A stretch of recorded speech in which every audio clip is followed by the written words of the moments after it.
Maintain करना है हमें।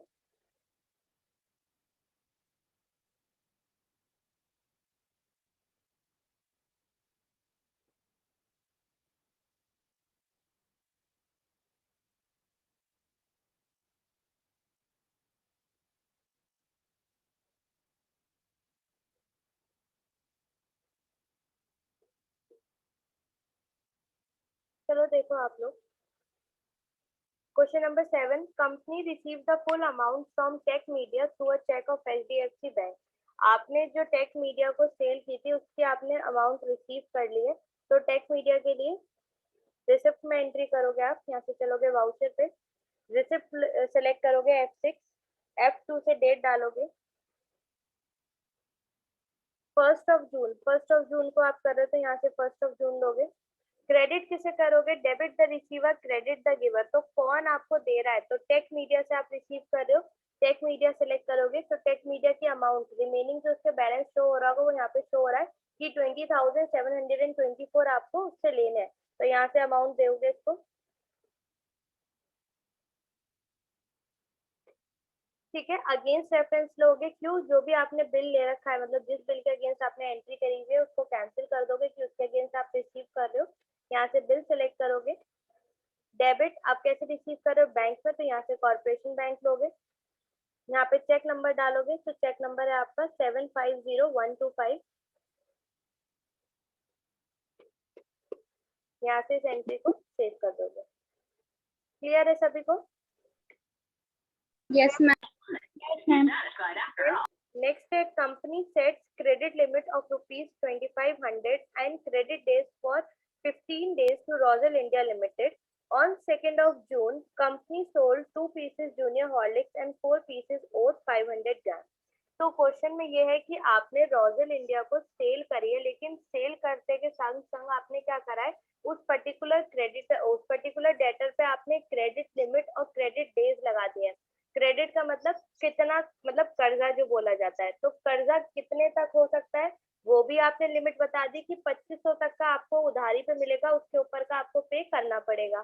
सेकेंडली, जितना उधारी पे दिया जाएगा उसको भी आपको 15 दिन के अंदर अंदर ही पेमेंट करनी होगी, क्योंकि क्रेडिट डेज आपको 15 दिन के दिए जा रहे हैं। तो ये ऑप्शन आप कहाँ से इनेबल करोगे? सिंपल, पहले आप क्या कर रहे हो, आप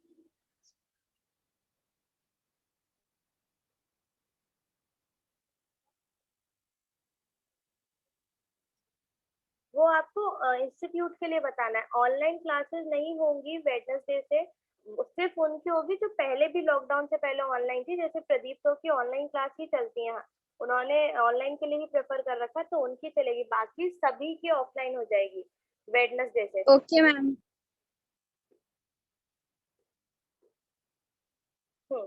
तो आपको क्या करना है, आप सेल कर रहे हो तो यहाँ से आप सेल सेलेक्ट करोगे, सेल्स वाउचर। F2 से डेट डालोगे, 2 को कर रहे हो तो 2 जून। रेफरेंस नंबर, तो रेफरेंस नंबर आपको यहाँ पे दिया हुआ है। तो मैं यहाँ से जो ये यहाँ पे करके वहां जाके डालती हूँ, मैं कॉपी और पेस्ट करती हूँ। वैसे रेंडमली भी आपको एक एक करके डालना होगा, क्योंकि हम लोग मैं आपको ऑनलाइन समझा रही हूँ तो मेरे सामने बुक नहीं है जो 1 by 1 टाइप कर सकूँ। तो जब आप लोग प्रैक्टिस करते हो तो आप टाइप करना, क्योंकि रियल में भी बिल होगा आपके हाथ में, तो बिल में से देख के ही आप लोग टाइप करोगे। कॉपी पेस्ट वहां पे नहीं हो सकता है, ठीक है।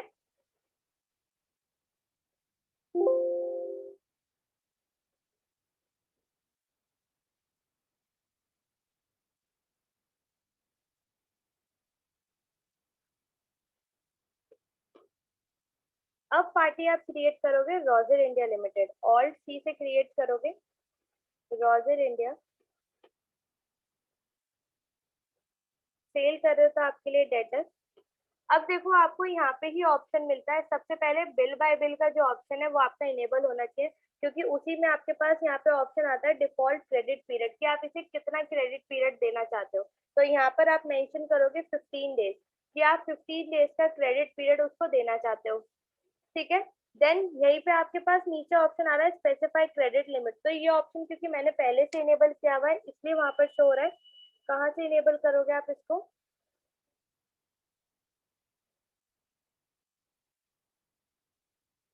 ये प्रोवाइड क्रेडिट लिमिट, तो ये मैंने पहले भी किया हुआ था, अगर आप इसको नो रखोगे तो इस तरीके से आएगा आपका। तो जब आप क्रिएट करने जाओगे तो क्रेडिट डेज का ऑप्शन तो आपको मिल जाएगा, क्रेडिट लिमिट इनेबल करने के लिए प्रेस करोगे F12।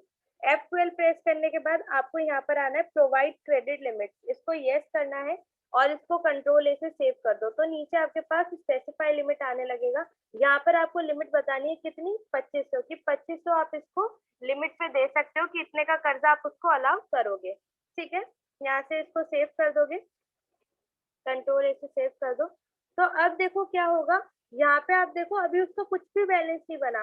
करंट बैलेंस कब बनता है, जब उसके संग कोई ट्रांजेक्शन हो गई हो, कि अगर मैंने परचेज कर ली तो उसका बैलेंस दिखने लगेगा, सेल्स कर ली तो उसका बैलेंस। लेकिन अभी पहले से ही करंट बैलेंस में कुछ नहीं है, लेकिन उसके आगे क्रेडिट लिमिट में 2500 दिखने लगे, मतलब कि यहाँ पे जो भी बैलेंस बनेगा उसके बाद 2500 का तो क्रेडिट लिमिट है ही, कि 2500 तक की वो लिमिट दे सकता है। ठीक है, यहाँ पे फिर आप एक सेल्स का लेजर बना हुआ है, सेल्स लेजर प्रोवाइड करोगे। देन यहाँ से सिलेक्ट करोगे आप क्या क्या कर रहे हो, जूनियर हॉर्लिक्स, यहाँ से जूनियर हॉर्लिक्स सिलेक्ट करोगे। कहाँ पर स्टोर्ड है वो आपका, भवानीपुर सिलेक्ट करोगे, यहाँ से उसका बैच नंबर सिलेक्ट करोगे। जो भी आइटम या जो भी स्टॉक आपने जिस तरीके से रिकॉर्ड करा होगा उसी के अकॉर्डिंग आपको सेल या परचेज के वक्त उसकी सेटिंग्स करनी होगी। जैसे कि हमने बैचेस के अकॉर्डिंग किया था, तो अब हमें बैचेस भी लेने पड़ेंगे। तो यहाँ से बैचेस लोगे, बाकी सारी चीजें ऑटोमेटिक आ जाएंगी। कितनी क्वांटिटी आप सेल कर रहे हो, 2 पीसेस कर रहे हो, तो यहाँ से 2 पीसेस सेलेक्ट करोगे। रेट ऑटोमेटिकली आ जाएगा, क्यों, क्योंकि हमने ऑलरेडी यहाँ पे रेट सेट कर रखे हैं कि स्टैंडर्ड रेट क्या रहेंगे, कि अगर परचेज करेंगे तो और सेल करेंगे तो जूनियर हॉर्लिक्स की सेल प्राइस क्या थी, 460, वही यहाँ पर 460 ऑटोमेटिकली आ जाएगी। इसको सेव कर दोगे। नेक्स्ट है आप क्या कर रहे हो, ओट्स, तो ओट्स सेलेक्ट करोगे, यहाँ से गो डाउन, यहाँ से एक्टिव बैचेस, और यहाँ से कितनी क्वांटिटी कर रहे हो, 4 पीसेस, तो सिर्फ 4 पीसेस लिखोगे, रेट ऑटोमेटिकली आ जाएंगे 135। तो यहाँ पे आप देखोगे ओट्स की जो सेलिंग रेट है वो 135 ही है, तो यहाँ से 135 लेके सिलेक्ट कर लोगे, इस एंट्री को सेव कर दोगे। क्लियर है। अब आपने जो रैमको सिस्टम से ये तीनों प्रोडक्ट खरीदे थे, हॉर्लिक्स, न्यूट्रलाइट और ओट्स, आप उसकी पेमेंट कर रहे हो। ठीक है, 1 जुलाई को पेमेंट कर रहे हो, तो यहाँ से पेमेंट पे जाओगे, F2 से सेलेक्ट करोगे 1 जुलाई। तो जब पेमेंट करोगे तो आप क्या करोगे, डेबिट द रिसीवर, तो कौन रिसीव कर रहा है, रैमको, तो यहाँ से रैमको सिस्टम सेलेक्ट करोगे, तो उसका बैलेंस यहाँ पे ऑटोमेटिकली शो होने लगेगा कि कितना बैलेंस है, तो 8105। तो यहाँ से 105 करके डाल दोगे, उसका पूरा बैलेंस अगेंस्ट रेफरेंस लेके कि किस बैलेंस के अगेंस्ट कर रहे हो, यहाँ से सेलेक्ट करोगे और क्रेडिट करोगे, क्योंकि आप बैंक से पेमेंट कर रहे हो, तो यहाँ से कॉर्पोरेशन बैंक, यहाँ से चेक नंबर डाल दोगे। चेक नंबर आपको दिया हुआ है 44403331।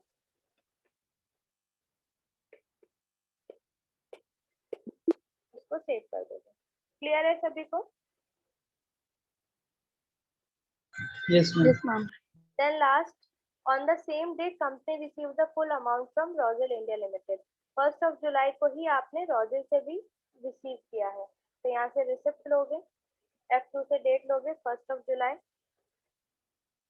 आपको कौन दे रहा है, रोजेल, तो यहाँ से रोजेल सिलेक्ट करोगे, उसका बैलेंस बनना है 1460, तो 1460 लोगे। अगेंस्ट रेफरेंस जो बिल है उसके अगेंस्ट करोगे। यहाँ पे ऑटोमेटिकली 15 डेज क्यों आ रहा है, क्योंकि हमने उसको वहाँ पे क्रेडिट लिमिट दे रखी थी, तो यहाँ से वो लोगे। डेबिट करोगे, कॉर्पोरेशन बैंक, बैंक में रिसीव कर रहे हो, यहाँ पर इंस्ट्रूमेंट नंबर, चेक नंबर डालोगे 001245, इसको करके कर दोगे सेव। क्लियर है सभी को ये transaction. Yes, ma'am. Yes, ma'am. तो देखो जो नेक्स्ट चैप्टर है आपका, यहाँ तक अभी आप लोग कंप्लीट करके रखना। नेक्स्ट चैप्टर आपका किसके रिगार्डिंग है, बिल्स ऑफ मटेरियल के रिगार्डिंग। बेसिकली अभी तक हम जो कर रहे थे, हम क्या कर रहे थे, हम फुल प्रोडक्ट जो मतलब फाइनल प्रोडक्ट है एज इट इज परचेज कर रहे थे और एज इट इज उसको आगे सेल कर रहे थे।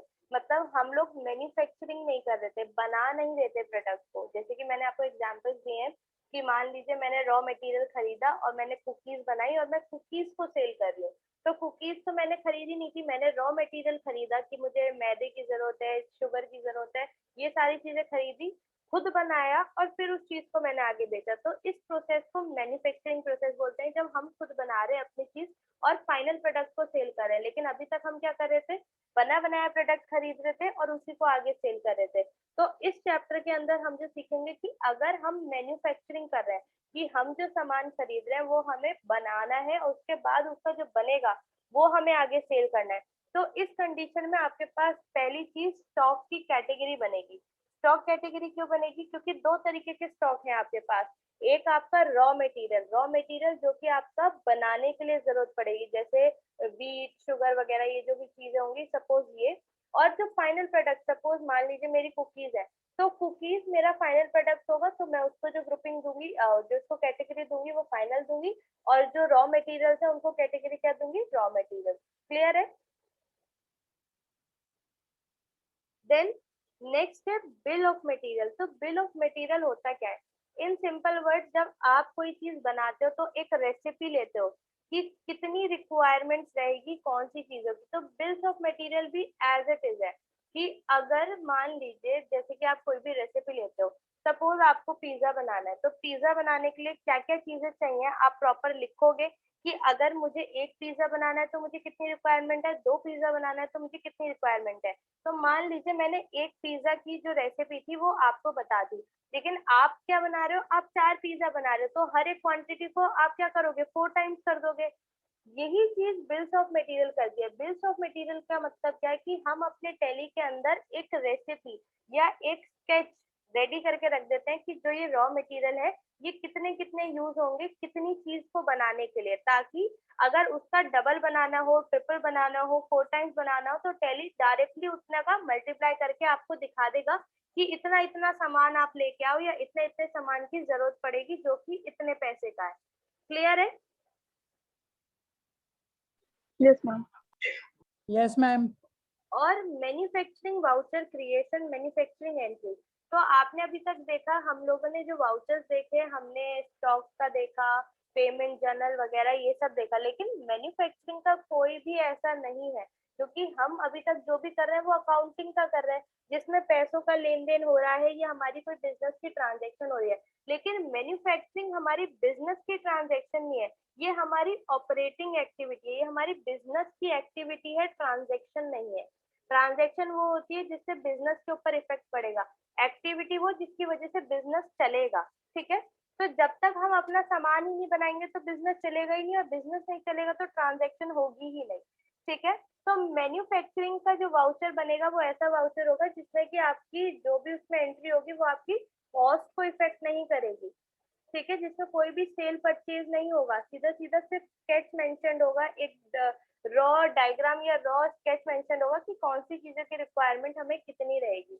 तो मैन्युफैक्चरिंग जर्नल के अंदर जब हम बिल्स ऑफ मटेरियल का यूज करेंगे तो वो हमें ये बताएगा कि अगर आप डबल या ट्रिपल बना रहे हो तो कितनी रिक्वायरमेंट्स होंगी। और जब आप मैन्युफैक्चरिंग करते हो तो ऐसा तो नहीं है कि मैंने अगर कोई सामान 4,000 का खरीदा तो बस मुझे वो 4,000 का ही सामान, 4,000 में मेरा सारा सामान बन जाएगा।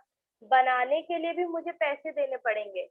मान लीजिए मैंने 4,000 का सामान खरीदा, लेकिन उसको बनवाने के लिए जो लेबर को मैंने काम करवाया, जो लाइट का खर्चा हुआ, जो फैक्ट्री में बनाने का खर्चा हुआ, और जो अदर एक्सपेंसेस मुझे चार्ज हुए, उसकी वजह से क्या होगा, मेरी कॉस्ट बढ़ेगी। तो मुझे वो सारे रिकॉर्ड भी करने पड़ेंगे कि मुझे एक्स्ट्रा चार्ज क्या लग रहा है। 4,000 की चीज अगर मेरे को 5,000 में बन के मिल रही है तो मेरे वो जो एडिशनल 1,000 का चार्ज हुआ है वो भी मैं कहाँ रिकॉर्ड करूंगी, मैन्युफैक्चरिंग जर्नल में रिकॉर्ड करूंगी। क्लियर है? Then classification of raw material, वही चीज है, एडिशनल एक्सपेंसेस एंड पेमेंट जो कि मैन्युफैक्चरिंग के वक्त आपको जरूरत पड़ेगी। क्लासिफिकेशन ऑफ रॉ मटेरियल कि हमें जब भी हम प्रोडक्ट खरीदेंगे तो हमें उसे रॉ मटेरियल बताना है या फाइनल प्रोडक्ट, तो वो हम लोग क्लासिफाई करेंगे। वर्क इन प्रोग्रेस, वो प्रोडक्ट जो आपके इन प्रोग्रेस रहते हैं, ना तो वो उस स्टेज पे है कि वो रॉ मटेरियल है और ना तो वो उस स्टेज पे है कि वो बन चुके हैं। जो बीच का प्रोसेस रहता है, जो उस प्रोसेस के अंदर आपके प्रोडक्ट होते हैं, वो आपके क्या रहेंगे, वर्क इन प्रोग्रेस में। मार्कअप प्राइस, मार्कअप प्राइस आपका वो प्राइस होता है जो कि आप प्रॉफिट के बाद करते हो। जैसे कि मान लीजिए मैंने 1,000 की चीज खरीदी, लेकिन मैंने 20% प्रॉफिट तो उसको बेचा। ठीक है? 20% प्रॉफिट पे जो बेचा, तो जो वो प्राइस है जो मैंने ऐड करके बेचा वो हमारा क्या होता है, मार्कअप प्राइस। इन शॉर्ट जो प्रॉफिट अमाउंट होती है वो हमारी मार्कअप प्राइस होती है, जो कि हमने अपनी नॉर्मल अमाउंट पे ऐड ऑन करके हमने सामान को बेचा है। क्लियर है? स्टॉक एडजस्टमेंट जब हम सेल वगैरह करेंगे तो जो भी स्टॉक एडजस्ट होगा वो सारी एंट्रीज रहेंगी।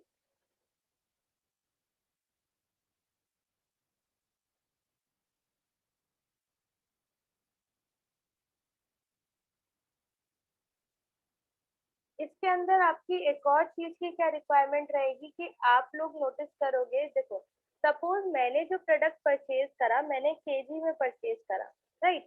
यहाँ पे जब मैं परचेज करूंगी कोई भी प्रोडक्ट, अभी मैं सिर्फ असाइनमेंट को ऊपर का हिस्सा छोड़ा, ऐसा कुछ नहीं है, अभी सिर्फ आपको एक जनरल चीज समझा रही हूँ कि जब हमने मार्केट से परचेज करा, हमने केजी में परचेज करा, लेकिन जब मैंने उसको यूज करा तो मैंने ग्राम में यूज करा। तो उस कंडीशन में दो चीजों का आपको ध्यान रखना है। पहली चीज कि आपकी एक ही क्वांटिटी नहीं बनेगी, वो यूनिट नहीं बनेगी, दो यूनिट्स बनेगी। एक तो आपकी किलोग्राम बनेगी, एक आपकी ग्राम बनेगी, ऑल्टरनेटिव यूनिट के संग संग। उसके अलावा आपके साथ क्या होगा, एक सेकेंड रुके। हेलो, हाँ शिद्रा बोल।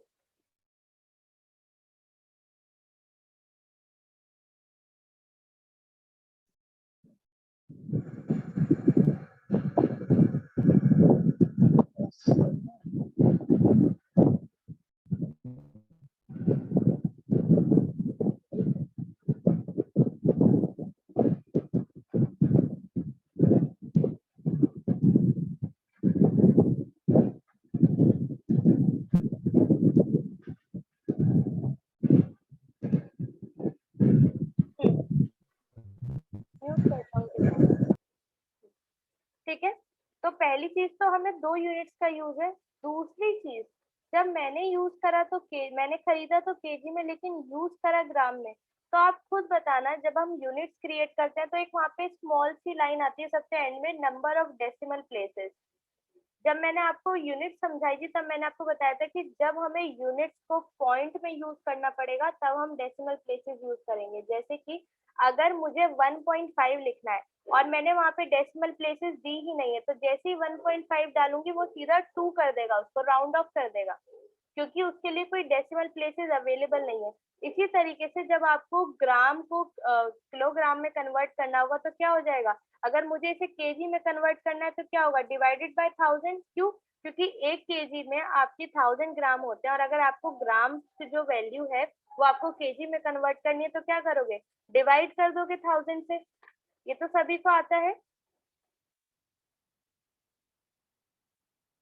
जैसे 1 केजी आपके 1000 ग्राम की होती है, अगर आपको कोई भी वैल्यू केजी में करनी होगी तो मल्टीप्लाई, और अगर ग्राम से केजी में ले जाओगे तो क्या करोगे, डिवाइड करोगे। ठीक है, तो डिवाइड करने के, divided by 1000 हाँ, अब 100 डिवाइड sorry 1000 डिवाइडेड बाय 1000 रहेगा केजी के केस में। अब देखो, जब आप डिवाइड करोगे इसको तो ये क्या बनेगा, 0.125, राइट। मतलब 3 डेसिमल प्लेसेस आ रही हैं आपकी बाद में। तो जब आप क्रिएट करोगे केजी की वैल्यू तो आपको ये ध्यान देना है कि केजी में आपको 3 डेसिमल प्लेस देनी है, ग्राम में नहीं देनी है, क्योंकि ग्राम तो आप नॉर्मल यूज करोगे, केजी में आप यूज करोगे कन्वर्ट करने के लिए, तो केजी में आपको 3 डेसिमल प्लेसेस देनी पड़ेंगी। क्लियर है? क्लियर है सभी को ये? अब चलो देखते हैं इसको कैसे करना है। Yes, ma'am. yes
ma'am voice नहीं आ रही आपकी।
हाँ, वो मैंने म्यूट कर रखा था इस वजह से, क्योंकि मैं कॉल पे थी और मैं ये क्रिएट कर ही रही थी इस वजह से ना।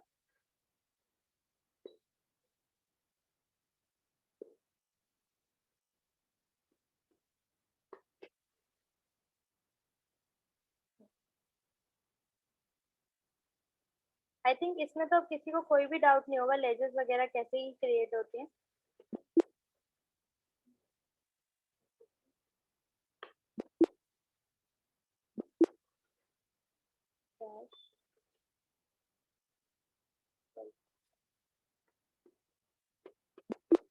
हम्म, चलिए, अब सब कुछ करने के बाद यहाँ से चलेंगे वाउचर्स पे। परचेज कर रहे हैं हम, तो यहाँ से परचेज वाउचर पे चलोगे, F2 से डेट डालोगे।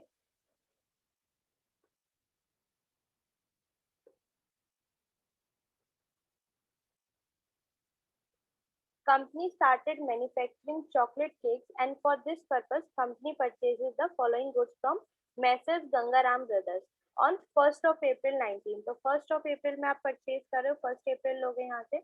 परचेज इनवॉइस नंबर यहाँ से सिलेक्ट करोगे, यहाँ पे आपको इनवॉइस नंबर दे रखा है, इस इनवॉइस नंबर को वहाँ पे लिखोगे आप। ठीक है, यहाँ से पार्टी नेम रखोगे।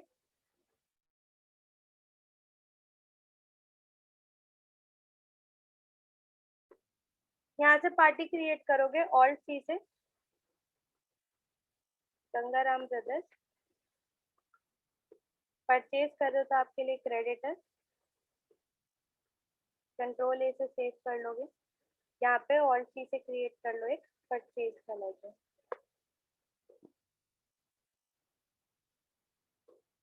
कंट्रोल ए से सेव। अब यहाँ पे हमें आइटम क्रिएट करना है, तो ऑल्ट सी से आइटम क्रिएट करोगे। यहाँ पे गोडाउन भी मेंशन्ड है, तो एक सेकेंड गोडाउन का भी लेके आते हैं वहाँ पे। Create location, create new Bulgaria, control A से save, voucher Gangaram brothers, purchase. Alt C से क्रिएट करेंगे सबसे पहले हमारे पास बटर, तो बटर क्रिएट करेंगे। अब यहाँ पे कैटेगरी में आपको क्रिएट करना है ऑल्ट सी से रॉ मटेरियल, क्योंकि ये रॉ मटेरियल है, अभी हम इसे सिर्फ परचेज कर रहे हैं। मैन्युफैक्चर हम क्या करेंगे, केक मैन्युफैक्चर करेंगे, तो यहाँ से रॉ मटेरियल लोगे। यहाँ से यूनिट क्रिएट करोगे ऑल्ट सी से। सबसे पहले आपको क्या क्रिएट करना है, केजी, केजी आपकी मेन है, तो यहाँ से किलोग्राम्स लोगे। ठीक है, यहाँ से केजी के यूनिक कोड दोगे। यहाँ पर आपको डेसिमल प्लेस याद से देनी है 3। ठीक है, 3 डेसिमल प्लेसेस लोगे। अब देखो एक और यूनिट का ऑप्शन नहीं आ रहा ऑल्टरनेट का, तो क्या करोगे, F12। F12 प्रेस करने के बाद यहाँ पर ऑप्शन आता है यूज ऑल्टरनेटिव यूनिट्स, तो इसको यस करोगे ऑल्टरनेटिव यूनिट्स को। कंट्रोल ए से सेव कर दोगे तो यहाँ पे ऑल्टरनेटिव यूनिट्स आने लगेंगी। यहाँ पे आप करोगे क्रिएट और यहाँ पे करोगे ग्राम। ठीक है, यहाँ पे पूरा डालोगे, यहाँ से ग्राम। बाय।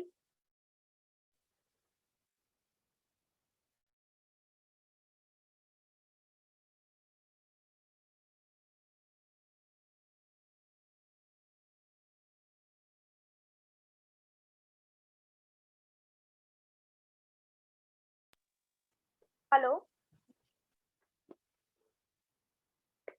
ठीक है, ग्राम्स तो कुछ भी आपको डेसिमल प्लेसेस नहीं डालनी, इसको एज इट इज सेव कर दोगे। अब यहाँ पे आपको वो देनी है मेजरमेंट की कितना है, तो 1000 ग्राम्स डालोगे यहाँ पे, और केजी की 1 kg। ठीक है, इसको करके सिंपली सेव कर दोगे। अब यहाँ से लोकेशन दोगे, क्वांटिटी दोगे, कितनी क्वांटिटी आप परचेज कर रहे हो, 6 kg, रेट 200। अब देखो, क्योंकि हमने वहाँ पे 3 डेसिमल प्लेसेस दिए तो नीचे भी हमारे पास यहाँ पे ग्राम्स में आने लगेगा। यहाँ से 200 लेके इसको सेव करोगे, देन नेक्स्ट क्रिएट करोगे ऑल्ट सी से, शुगर सब क्रिएटेड है, बस अब यहाँ से सिलेक्ट करते जाओ, कंट्रोल ए से save, quantity 10 kg, rate 80, then alt C से क्रिएट करोगे चॉकलेट,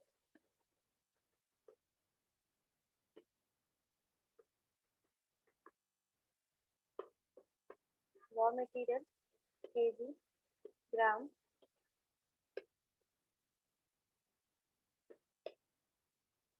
5 kg, 650, फ्लोर,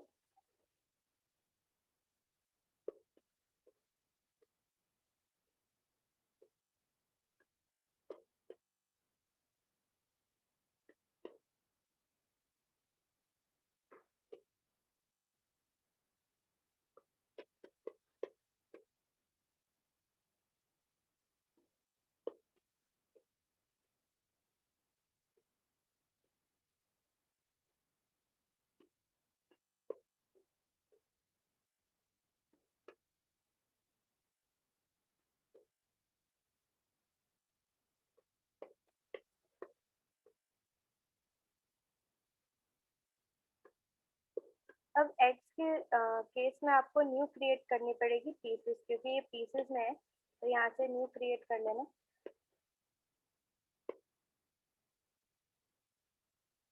ऑल्टरनेट आपकी नॉन एप्लीकेबल रहेगी इसमें। 100 pieces, 4 per piece, then next vanilla extract, raw material kg, gram, 1000, 1 kg, control A से save, Bulgaria 3 kg, 1000 each। Then next है आपका baking powder, raw material kg, gram, 1000, 1, control A से save, Bulgaria 1 kg, 3700, alt C, salt, raw material kg, gram, 1001 kg, Bulgaria 45, 1, 45 kg। इसको करके कर दोगे simply save. यहाँ तक किसी को भी कोई डाउट है इस वाली ट्रांजैक्शन में? हेलो, यस मैम, कोई डाउट नहीं है। ठीक है, तो यहाँ तक आप इसको आज कंप्लीट करना, इसको सेव कर देते हैं। ठीक है, यहाँ तक आप आज करके रखना। लास्ट चैप्टर के वो 4 क्वेश्चंस आप कंप्लीट करोगे, और इसका जो ये अभी हमने किया है कि आप लोगों को वो टाइमिंग सेंड करना है जब आप इंस्टीट्यूट में जाके क्लास लेना चाहते हो। तो 2 टाइम मैंने आपको बोला है, 11 से 12 कर लो, या तो या 4 से 5 कर लो। ठीक है, तो एक टाइम मैंने तो मैम हम्म, मैम रोज के लिए करना है क्या, मतलब डेली हाँ जी, वो डेली का टाइम रहेगा। डेली जाना पड़ेगा? हाँ, मतलब मंडे टू फ्राइडे जो क्लास होती है आपकी, फिर वो वही टाइम रहेगा ना।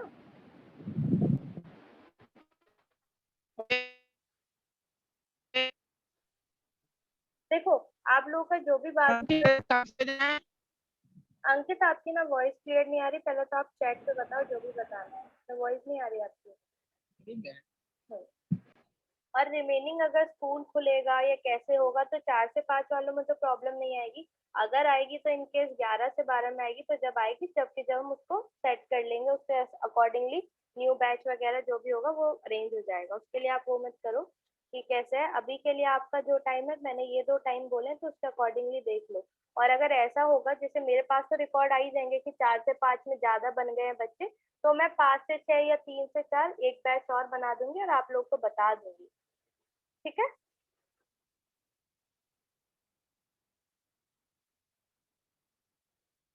चलिए मैं एंड करती हूँ, फिर हम लोग कनेक्ट करते हैं कल।